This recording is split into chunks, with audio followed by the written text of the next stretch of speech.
Ahoj, ty si Jonatan, že? Ty si tehotná? To si nespomenula. Je to na mne vidno? Už to nebudem môcť na neho zvaliť. No nič. Čo prosím? Ja, ale veď si hovoril, že chceš mať deti. Ale svoje vlastné. Môžu mať tvoje meno. Veď ja ťa ani nepoznám. Vidíme sa prvýkrát. Prečo myslíš, že by som chcel s tebou vychovávať dieťa niekoho iného? Kde je otec? No, je to také zapeklité. Ako to myslíš? Bola som na jednej party a bol tam alkohol, vieš, a trošku sa to zvrtlo.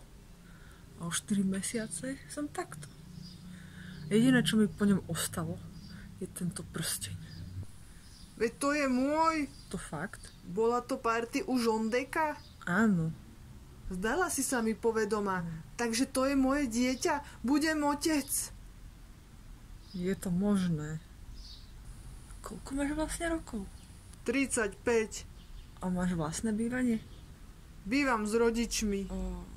Vieš čo, ja sa skúsim pohliadnúť ešte po jednom oteckovi teda.